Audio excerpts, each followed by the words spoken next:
एक बार एक गरीब आदमी ने भगवान बुद्ध से पूछा, मैं इतना गरीब क्यों हूँ? बुद्ध ने कहा, तुम गरीब हो क्योंकि तुमने देना नहीं सीखा।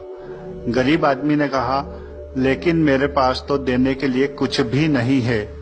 बुद्ध ने कहा, तुम्हारा चेहरा एक मुस्कान दे सकता है, तुम्हारा मुंह किसी की प्रशंसा कर सकता है, या दूसरों को सुकून पहुंचाने वाले दो मीठे बोल बोल सकता है।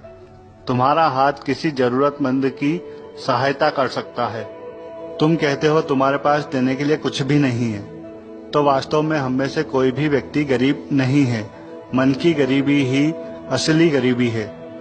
अब जानिए भगवान बुद्ध से जुड़ा एक और प्रसंग, जिससे हम ये बात सीख सकते हैं कि यदि कोई हमारे साथ बुरा व्यवहार करता है तो हमें किन बातों का ध्यान रखना चाहिए। भगवान बुद्ध एक गांव में उपदेश दे रहे थे। उन्होंने कहा कि हर किसी को धरती माता की तरह सहनशील और क्षमाशील होना चाहिए। क्रोध एक ऐसी आग है जिसमें क्रोध करने वाला दूसरों को जलाएगा और खुद भी जल जाएगा। सभा में सभी शांति से बुद्ध की वाणी सुन रहे थे, लेकिन वहां स्वभाव से ही बहुत गुस्से वाला एक व्यक्ति बैठा हुआ था, जिसे ये सारी बातें बेतुकी लग रही थी।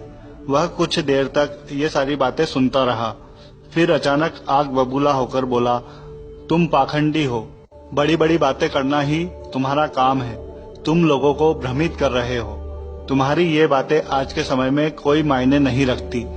ऐसे कई कटु वचनों को सुनकर भी बुद्ध शांत रहे। उसकी बातों से ना तो वह दुखी हुए और ना ही कोई प्रतिक्रिया की। यह देखकर वह व्यक्ति और भी ज्यादा क्रोधित हो गया। उसने भगवान बुद्ध के मुंह पर थूक दिया और वहां से चला गया। अगले दिन जब उस व्यक्ति का गुस्सा शांत हुआ, तब उसे अपने बुरे व्यवहार का पछतावा हुआ और वह आग में जलने लगा, और वह भगवान बुद्ध को ढूंढते हुए उसी स्थान पर फिर से पहुंच गया।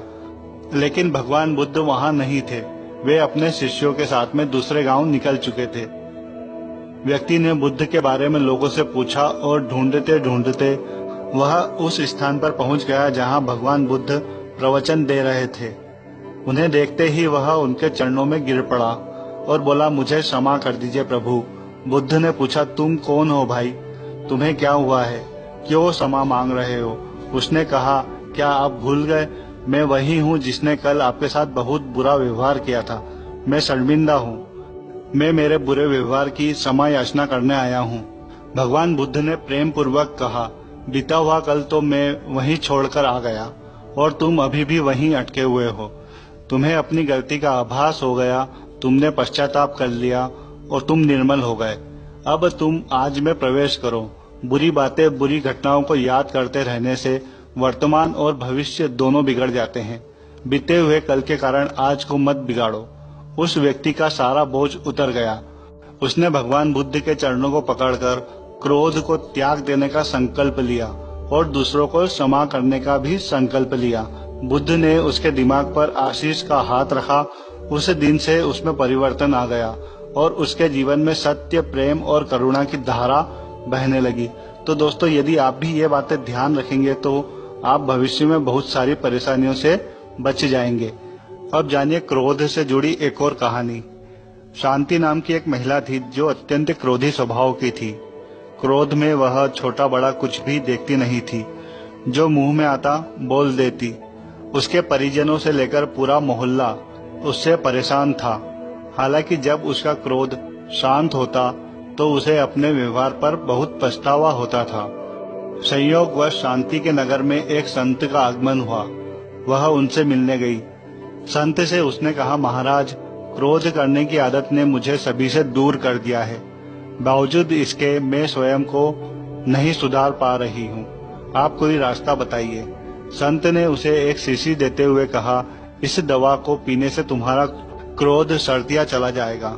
बस जब तुम्हें क्रोध आए तो इसे मुंह से लगाकर पीना और तब तक पीती रहना जब तक कि क्रोध शांत न हो जाए। एक हफ्ते में तुम ठीक हो जाओगी। शांति ने संत के कहे अनुसार क्रोध आने पर उस दवा को पीना शुरू कर दिया। एक हफ्ते में उसका क्रोध काफी कम हो गया। तब उसने संत के पास आकर आभार व्यक्त करते हुए कहा, महाराज, आपकी चमत्कारी दवा ने मेरा क्रोध वास्तव में गायब कर दिया है। मेरी